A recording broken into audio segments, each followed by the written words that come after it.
Olá, pessoal. Estava ainda há pouco conversando com um amigo meu pelo WhatsApp. E ele me falou o seguinte: estava horrorizado com os debates políticos do seu país. Um verdadeiro despreparo, algo vergonhoso de se ver, segundo ele. O que Platão, no seu livro A República, tem a dizer a esse respeito? A tarefa do rei filósofo. Qual era a tarefa do rei filósofo? Por que os governantes deveriam, segundo Platão, ser filósofos? Porque somente eles podem ver a verdade através da aparência das coisas. Todos os outros nada mais são do que espectadores que percebem cores, sons e coisas belas, mas nunca reconhecem a origem da beleza e, portanto, também não reconhecem a origem da sabedoria. Apenas os filósofos, isto é, aqueles que amam a sabedoria, podem fazer isso. Os filósofos têm a tarefa de buscar o bem em si. Eles têm que reconhecer o mundo das ideias, da qual todas as coisas do mundo visível são apenas pálidas imagens, para que também possam reconhecer o verdadeiro ser. Sócrates explica as diferentes formas de conhecimento usando 3 parábolas. A parábola do Sol, que diz que a origem da luz no mundo visível é o Sol. A situação é semelhante no mundo das ideias, aquelas formas originais que estão por trás de tudo o que é visível. O Sol deste universo de ideias é o bem. Quem não vê e não compreende o bem não pode compreender as ideias nem o ser. A parábola das linhas, que diz o seguinte: imagina uma linha vertical com 4 seções. Essas 4 seções simbolizam 4 níveis de conhecimento. Os 2 primeiros abrangem o reino dos últimos, o reino do pensável, no nível mais baixo, há conjecturas acima dela, crenças acima dessa razão, e o nível mais alto de conhecimento é a razão. O nível de conhecimento da compreensão é alcançado pelos cientistas naturais, ou da razão apenas pelos filósofos. A alegoria da caverna, que diz o seguinte: a parábola da... Um grupo de pessoas está sentado, amarrado em uma caverna. Suas amarras não permitem que virem a cabeça. E por isso que estão condenados a olhar para uma parede de uma caverna. Sombras surgem na parede, sombras de pessoas e objetos, passando pela entrada da caverna, atrás das costas dos algemados.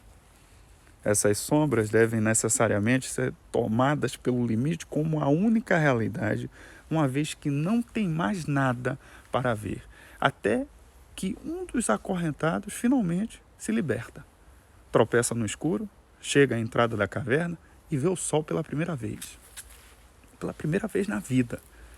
A princípio ele fica cego e o toma por um objeto artificial, porque ele só conhece sombras.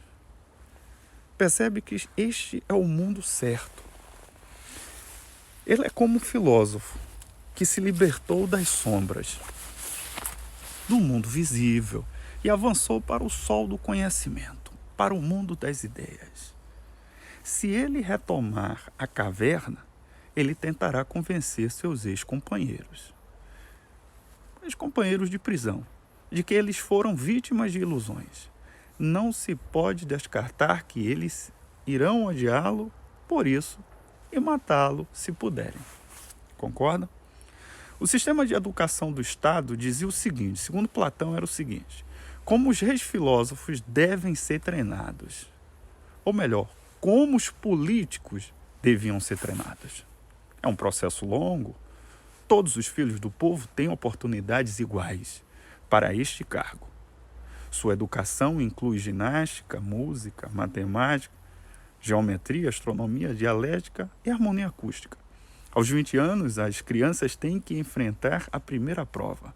Quem fracassa, vira operário. Os outros se tornam guardas. Aos 30 anos, os futuros reis filósofos são divorciados dos guardas por meio de outro teste. Você receberá um aprendizado de 5 anos e um estágio de 15 anos em cargos de liderança.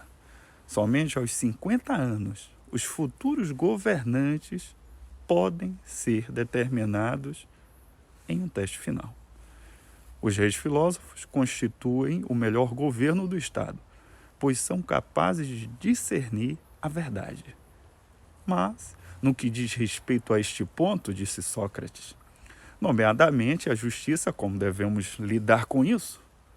Devemos equiparar isso à veracidade e à retribuição do que recebemos dos outros, ou há possibilidade de fazer isso, às vezes, com justiça, mas às vezes também injustamente? Governantes e guerreiros devem viver sem posses, para que nunca sejam suspeitos de agir como base em objetivos inferiores. Apenas os trabalhadores podem adquirir propriedades. A riqueza torna você preguiçoso, a pobreza torna você insatisfeito. Só a moderação e a harmonia podem fazer o Estado funcionar. Todas as partes do Estado devem receber o que precisam para viver. Então serão felizes. As duas castas superiores não devem estabelecer laços firmes. Em princípio, todo cidadão deve ter acesso a todos os estandartes. Será que isso funcionaria? As 3 virtudes, sabedoria, bravura e prudência, podem ser encontradas no Estado e também na alma humana. O desejo é aquela parte da alma que de vez em quando triunfa sobre a razão. Esse mal só pode ser combatido com prudência. Esta virtude deve, portanto, guiar todas as partes do Estado, do governante ao trabalhador. Se o Estado como um todo é feliz, o indivíduo também o é. Mas para que isso aconteça, tem que haver 3 coisas que funcionem para todos: justiça, igualdade e equidade. Caso contrário, é desleal e desumano.